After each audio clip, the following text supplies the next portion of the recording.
What's up everyone, Coach Tony from Bombeck Strength. Today I'm going to break down a common deadlift cue that I think gets people in trouble when misapplied, and I'm going to help you reframe the way you think about your deadlift to help you lock out heavier weights with better technique.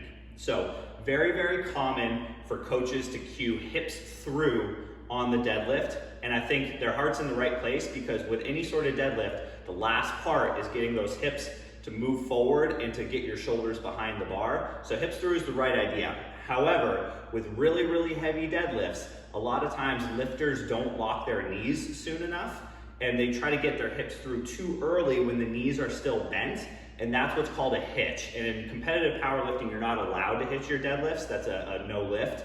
And when you're just recreationally lifting, it's not very economical, let's say. So, and it's often a sign of being out of position early in the deadlift. But if you're pulling heavy, you just kind of got to go with it and you got to do what you can to lock out the weight. So let's talk about how to navigate heavy deadlift lockouts a little more effectively and why I think hips through is not the best cue.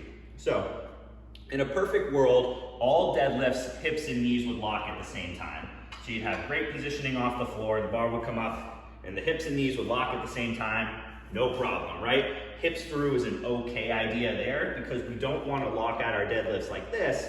Our hips are too far back, the weight's not kind of centered on our hips, our glutes, our hamstrings is kind of hanging out too much on our lower back. So hips through is the right idea here. However, when deadlifts get really heavy, sometimes the knees take a long time to lock out, especially if the weight gets out in front of us a little bit, maybe our background's a little bit. So if that's the case, and we're kind of grinding through and the bar passes our knees and our knees are still bent, if I try to get my hips through here, this is what happens. My hips are moving forward, but my knees are rebending. This is called a hitch, not allowed in powerlifting, because what is thought of is that you're supporting the weight on your thighs. Here I can kind of just hang out and let that weight sit on my thighs, and it's repositioning the hips closer to the bar, but not allowed in powerlifting and just not a very efficient deadlift strategy. So what I'm gonna say is rather than thinking hips through, think about snapping the knees locked first, then pushing the hips through. It kind of has to be a 1-2 punch, a little more sequential knees, hips, because if it becomes hips, knees, then it's not a legal lift in powerlifting. So what I like my lifters to do is if they're trying to navigate a really heavy deadlift over their knee, I just tell them be patient, knees first, or snap the knees. I'll talk about how we reference it kind of like a kettlebell swing here in a second.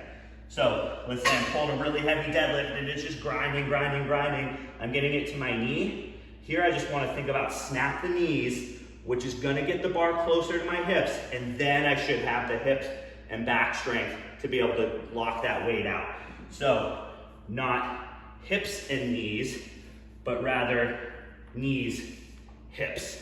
And if you're doing a lot of like stiff leg deadlifts, RDLs, or kettlebell swings, I think that can really help that sequencing of knees and hips, because if you're doing a kettlebell swing, for example, and you're thinking hips before knees, your kettlebell swings are gonna look wonky, they're gonna feel wonky, they're gonna look something like this.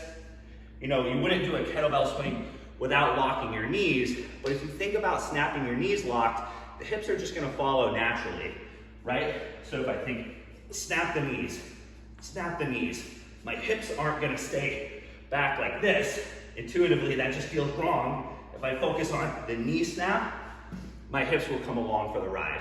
All right, so if you're having trouble with deadlift hitching, if you're having trouble navigating those heavier deadlifts as you pass the knees, think more about snapping the knees locked, and the hips will kind of take care of themselves.